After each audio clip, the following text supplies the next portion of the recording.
guys, I'm Kayla, the blogger behind MyBreezyRoom.com, and today I'm going to tell you about the plants that I think are the best houseplants for beginners. For those of you who think you have a black thumb but are ready to add some more personality to your home and who want to be a houseplant hoarder like me.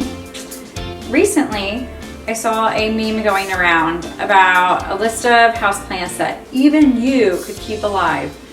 And some of the houseplants on there were not very beginner friendly. Like, actually it listed some of the harder houseplants that I have come across. So I thought that I would share my take on it and let you know which houseplants I have found that have been super easy to care for. I really like plants that grow, so I'll be showing you the ones that I have had the most success with, and hopefully you will learn how to take care of them too and enjoy watching them grow as much as I do.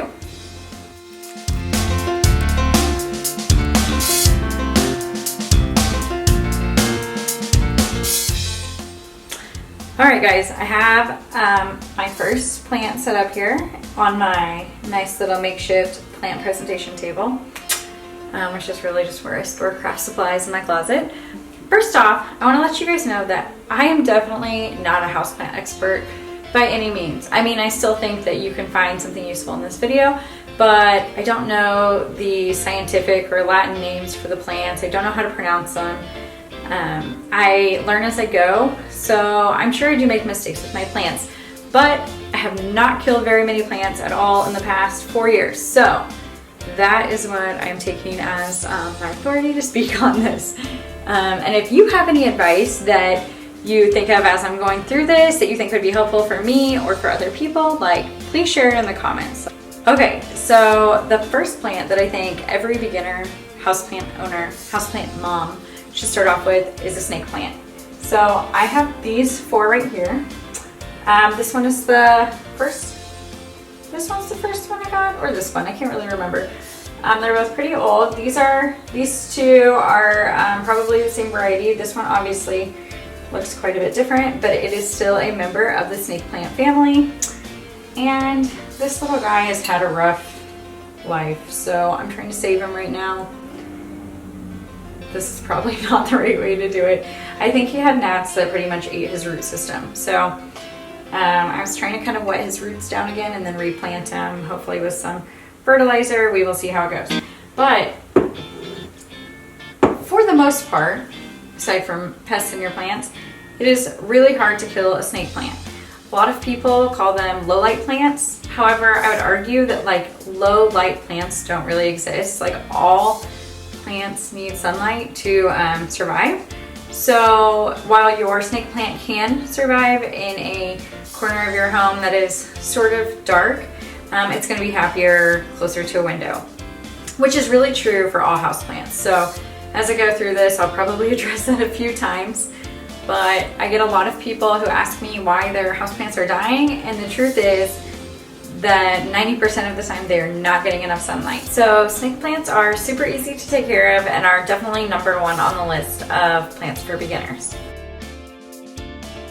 Alright, so another super easy plant to keep alive is a pothos. So this is just a nice little vining plant.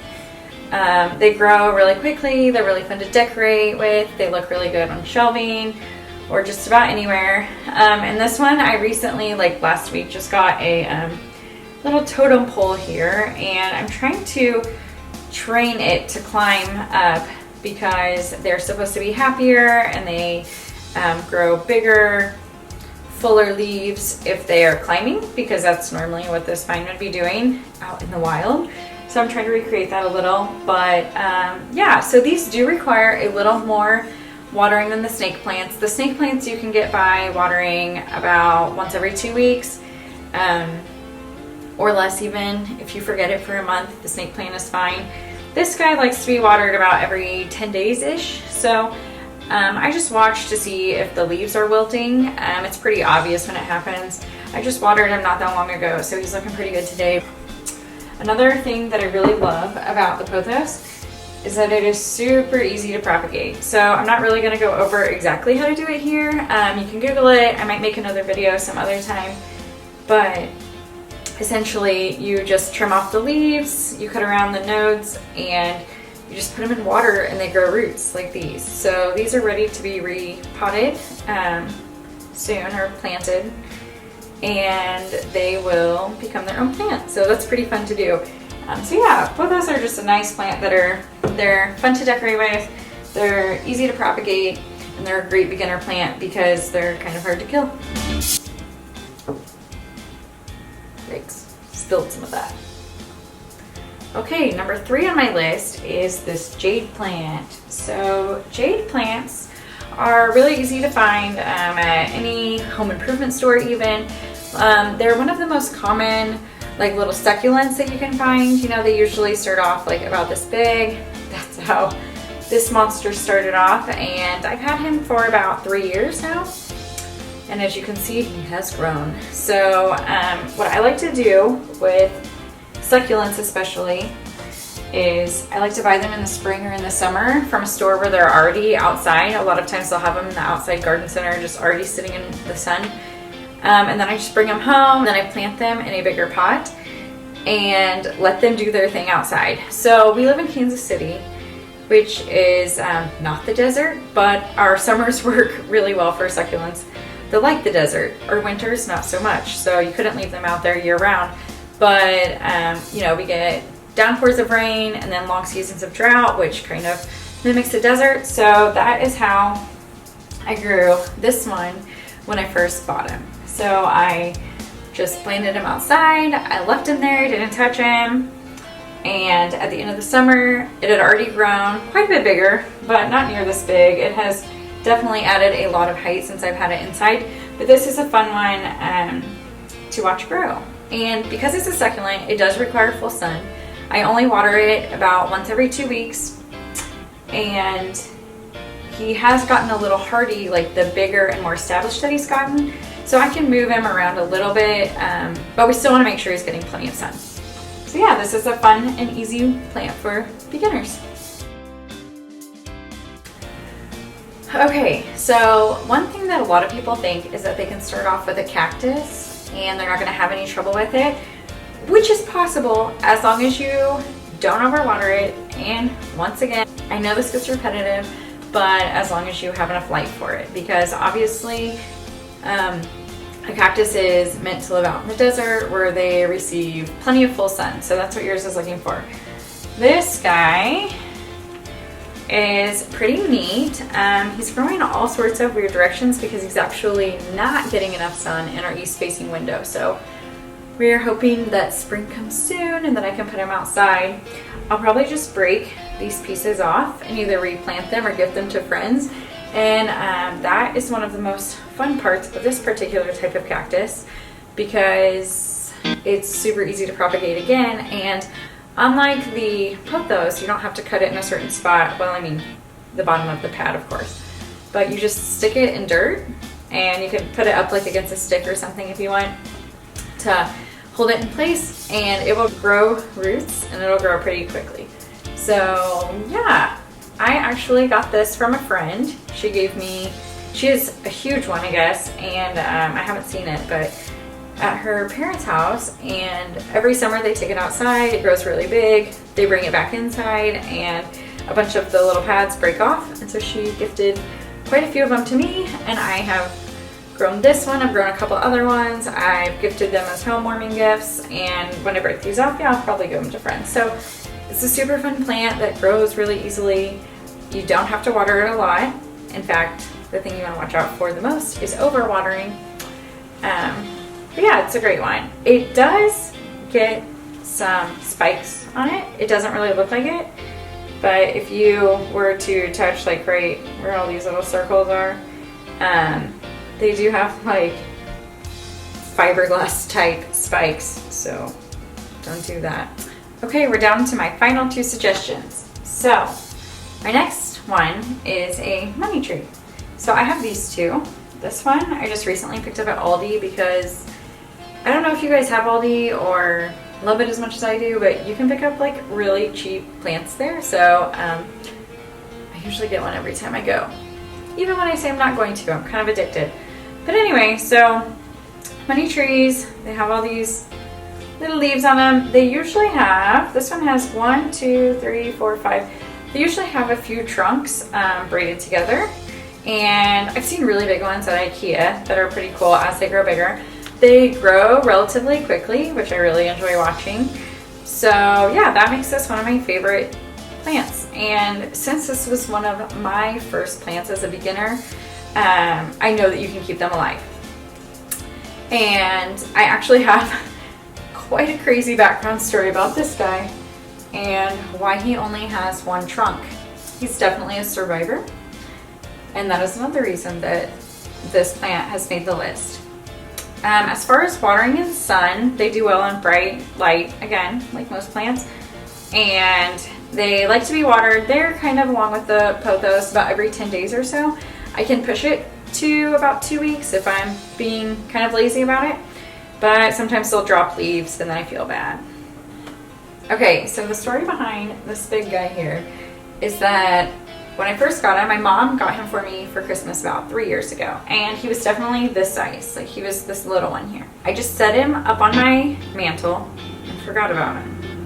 And then I was working on my fireplace and ran into the money tree and like all the leaves just fell off. He was completely bare.